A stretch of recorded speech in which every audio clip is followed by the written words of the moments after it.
قدیر آیت سبحان ربی الاعلاست، قدیر هدیه نور خدا به پیغمبر، قدیر خاطره جاودانه و زیبا، قدیر آینه لا اله الا هو، قدیر نقش بلای علی. اعوذ باللہ السمیع العلیم من الشیطان الرجیم، بسم اللہ الرحمن الرحیم، وصلی اللہ علیک یا ولی العصر ادرکنا ولا تہلکنا۔ محترم و معزز ناظرین اکرام و سامعین گرامی قدر، السلام علیکم ورحمۃ اللہ وبرکاتہ۔ غدیر پیمان الہی کا ایک اور ایپیسوڈ لے کر ہم آپ کی خدمت میں پھر ایک بار حاضر ہیں اور آپ سب کا اس ایپیسوڈ میں خیر مقدم کرتے ہیں۔ ناظرین اکرام، ہمارے جو پچھلے ایپیسوڈ کے ونر ہیں ان کا نام ہمارے ڈسکرپشن میں موجود ہے، اور ہمارے تمام سوشل میڈیا ہینڈلز پر بھی جا کر آپ ان کا نام دیکھ سکتے ہیں، اور ٹاپ سکورر کا جو اسکور بورڈ ہے اس کی لنک بھی ہمارے ڈسکرپشن میں دی گئی ہے، آپ وہاں پر جا کر ان کا نام بھی دیکھ سکتے ہیں۔ آئیے ہم اپنے ایپیسوڈ کی طرف بڑھتے ہیں۔ محترم ناظرین، میدان غدیر میں رسول خدا صلی اللہ علیہ وآلہ وسلم نے حضرت علی علیہ السلام کی ولایت کا جو عہد و پیمان لیا وہ وہاں پر موجود تمام لوگوں سے لیا، اور یہ عہد و پیمان نہ صرف اس دنیا میں بلکہ اس دنیا سے پہلے بھی عوالم ما قبل میں یہ عہد و پیمان تمام لوگوں سے لیا گیا۔ اگرچہ یہ عہد و پیمان ہمیں یاد نہیں ہے، لیکن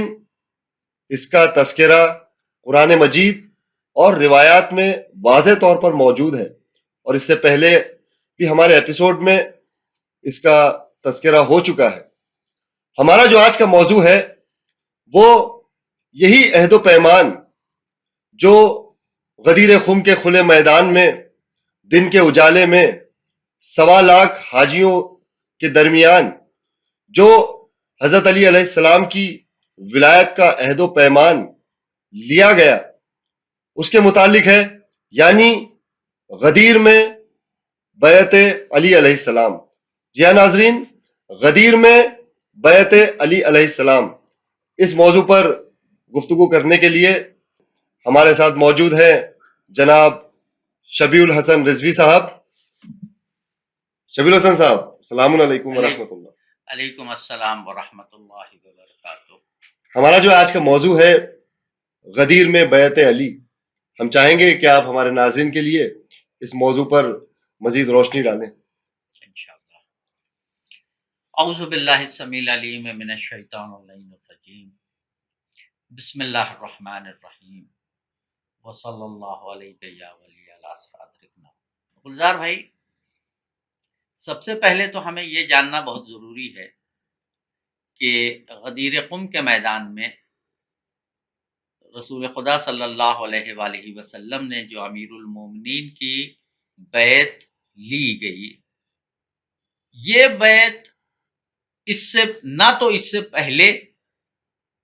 اس طرح کی کوئی بیعت لی گئی اور نہ اس کے بعد کوئی بیعت لی گئی۔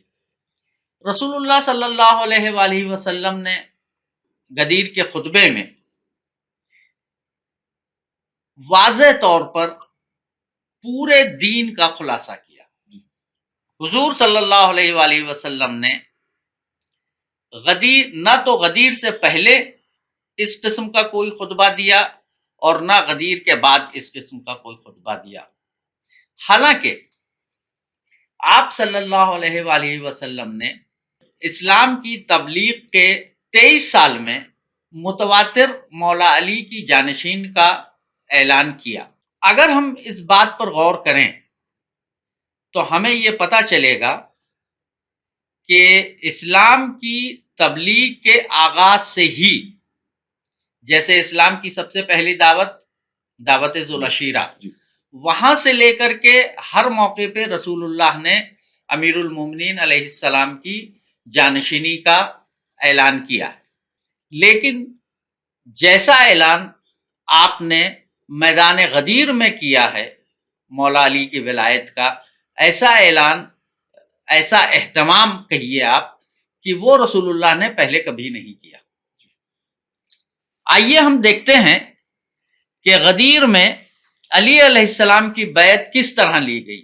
اور رسول خدا صلی اللہ علیہ وآلہ وسلم نے خطبے میں کیا ارشاد فرمایا۔ سب سے پہلے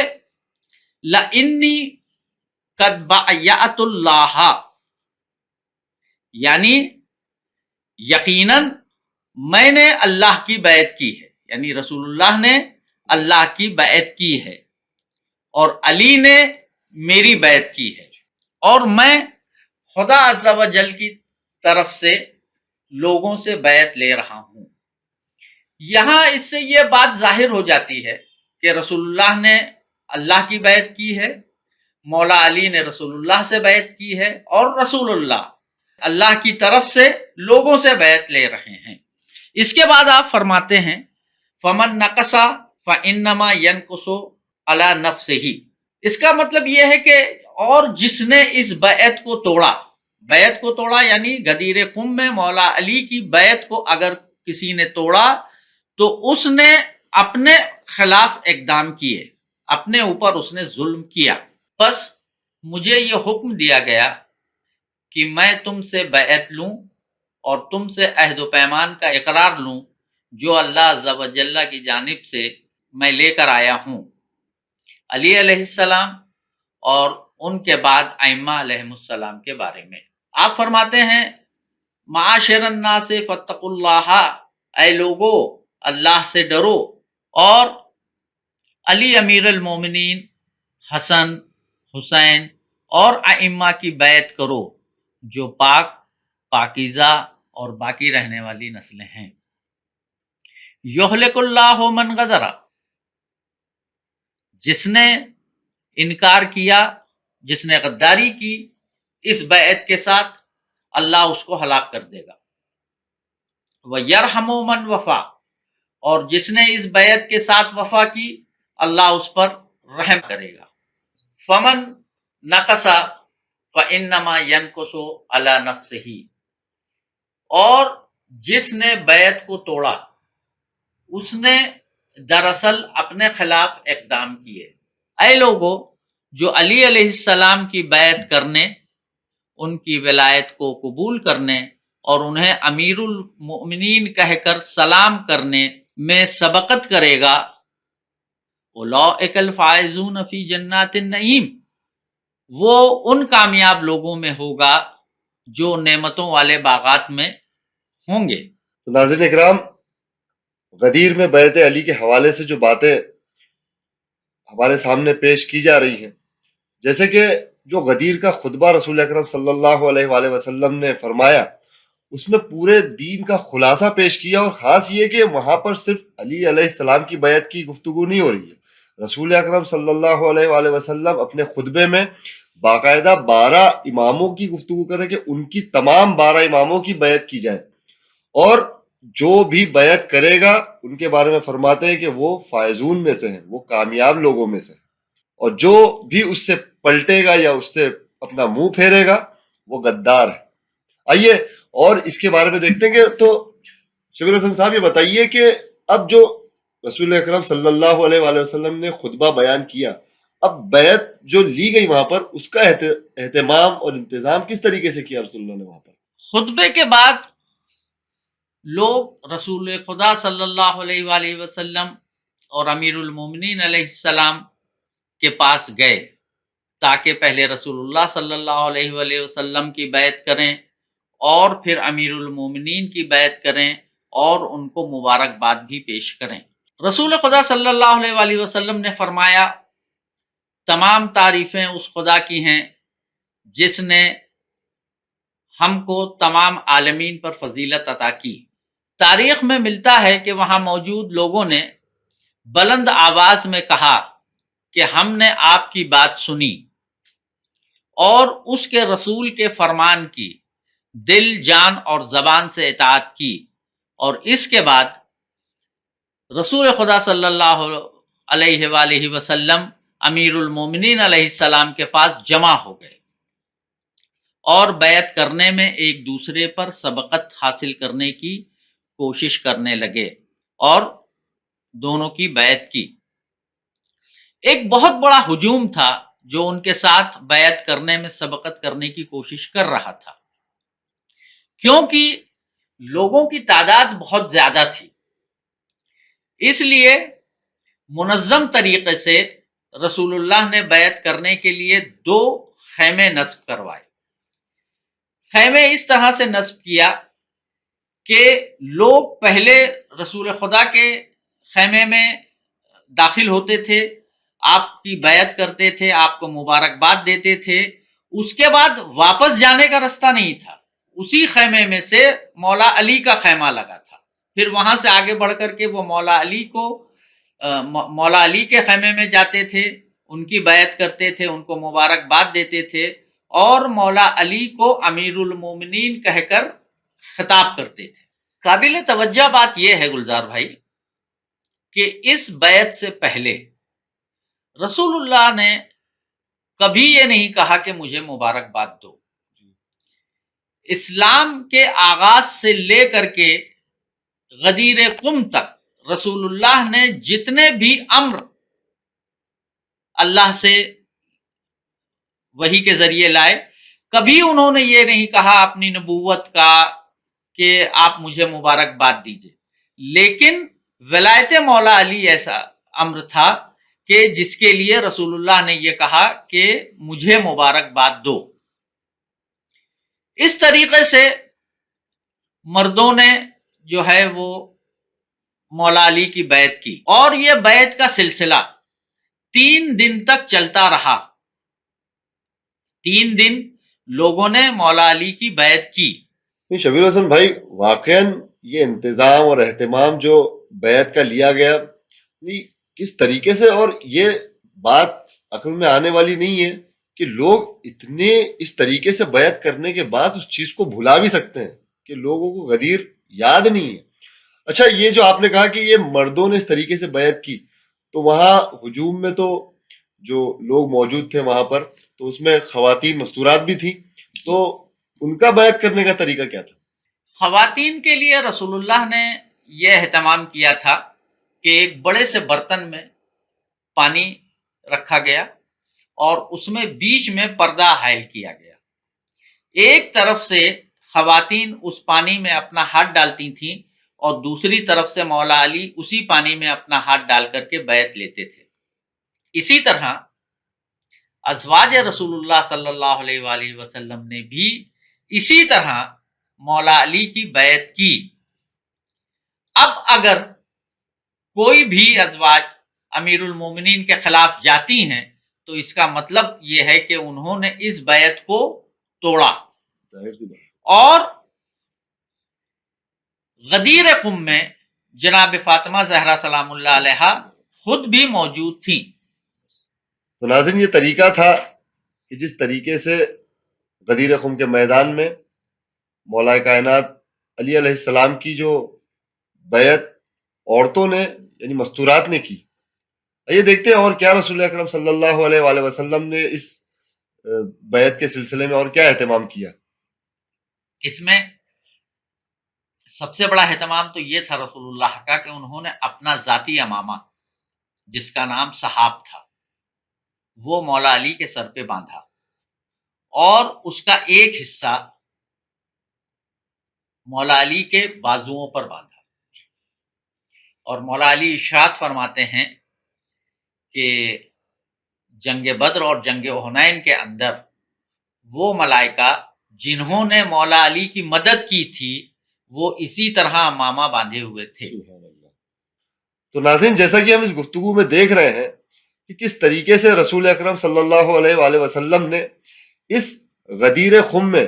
جو مولا کائنات علی علیہ السلام کی بیعت کا اہتمام کیا، یہ دیکھنے کے بعد یہ بات ذرا بھی سمجھ میں نہیں آتی کہ کیسے لوگ ہوں گے وہ، اور کس طریقے سے ان لوگوں نے اس بیعت کو بھلا دیا ہوگا اور اس بیعت کو توڑ دیا ہوگا اور حضرت علی علیہ السلام سے منحرف ہو گئے ہوں گے۔ تو آئیے دیکھتے ہیں کہ کیا ماجرا تھا کہ لوگ حضرت علی علیہ السلام کی اس بیعت کو جن لوگوں نے توڑ دیا۔ گلزار بھائی، اسلام کا سب سے بڑا المیہ یہ ہے کہ لوگ رسول اللہ کی رحلت کے بعد انہوں نے نہ صرف غدیر کی بیعت کو توڑا بلکہ غدیر کے واقعے کو بھی بھلا دیا۔ سب سے بڑا المیہ اسلام کا یہی ہے۔ اور جناب زہرا سلام اللہ علیہا اپنے والد رسول خدا صلی اللہ علیہ وآلہ وسلم کی رحلت کے بعد لوگوں کو یاد دلاتی تھیں کہ تم نے امیر المومنین علی علیہ السلام کی بیعت کی ہے۔ یہ بات قابل غور ہے کہ جناب زہرا سلام اللہ علیہا کے آپ نے دربار میں اپنا تاریخی خطبہ بیان کیا تھا۔ اس کے بعد لوگوں نے جناب زہرا سلام اللہ علیہ سے آ کر کے کہا کہ اگر آپ ہم کو پہلے بتا دیتی تو ہم مولا علی کے علاوہ کسی اور دوسرے کی بیعت نہ کرتے۔ اس پر جناب زہرا سلام اللہ علیہ نے یہ کہا کہ کیا میرے والد رسول خدا صلی اللہ علیہ وآلہ وسلم نے غدیر قم کے بعد کسی کے لیے کوئی عذر باقی رکھا ہے؟ اسی طرح کتاب دلائل الامامہ میں یہ تذکرہ ہے کہ جب جناب زہرا سلام اللہ علیہ اپنی دربار میں تاریخی خطبے کے بعد جب واپس اپنے گھر کی طرف جا رہی تھیں، رافع بن رفاعہ نے آپ سلام اللہ علیہ سے کہا کہ اے خاتون جنت، اگر علی علیہ السلام ہم سے بیعت کے سلسلے میں پہلے گفتگو کر لیتے تو ہم کسی اور کی بیعت نہ کرتے۔ تو جناب زہرا سلام اللہ علیہ نے کہا کہ مجھے چھوڑ دو، اور میرے والد نے غدیر قم کے بعد کسی کے لیے کوئی عذر باقی نہیں رکھا۔ شبیل حسن صاحب، یہاں پر جو بیعت کے سلسلے میں گفتگو چل رہی ہے اور یہاں پر یہ کہ لوگوں نے بیعت کو توڑا، تو یہاں پر اب اگر ایک شخص نے کسی کی بیعت پہلے کر لی ہے اور وہ جا کر پھر بعد میں کسی دوسرے کی بیعت کر رہا، تو کیا ایسا دین اسلام میں ہے کہ ایک بیعت کر لی ہے پھر بھی جا کے دوسرے کی بیعت کر لے؟ تو اگر ایسا کوئی شخص کرتا ہے تو اس کے لیے کیا ہے؟ بہت اچھا سوال ہے آپ کا کہ اگر کوئی کسی کی بیعت کر لے تو اس کے بعد وہ کیا دوسرے کی بیعت کر سکتا ہے؟ اس سلسلے میں اگر ہم لوگ دیکھیں کہ اہل تسنن کا کیا عقیدہ ہے، اہل تسنن کے عقیدے کے مطابق اگر کسی نے پہلے سے کسی کی بیعت کر لی ہے اور بعد میں وہ دوسرے کی بیعت کر لے تو اس کا مطلب یہ ہے کہ اس نے پہلے کی بیعت کو توڑا ہے۔ تو اس سلسلے میں اہل تسنن کا واضح فتویٰ ہے کہ دوسرے خلیفہ کو باطل مانا جائے گا اور اس کو قتل کر دیا جانا چاہیے۔ جب غدیر میں امیر المومنین علی علیہ السلام کی بیعت کر لی گئی تو اس کے بعد اہل تسنن کے عقیدے کے مطابق دوسری بیعت جس کی گئی ہے وہ بیعت باطل ہے اور اس کا قتل واجب ہے۔ یعنی کیا نقطہ آپ نے بیان کیا کہ ان کے ہاں خود یعنی ان کے عقیدے کے اعتبار سے اگر انہوں نے کسی کی بیعت کی ہے، اب اس بیعت کو توڑ کر وہ کسی دوسرے خلیفہ کی بیعت کر رہے ہیں تو جس خلیفہ کی بیعت کی ہے اس کا قتل واجب ہے۔ جی،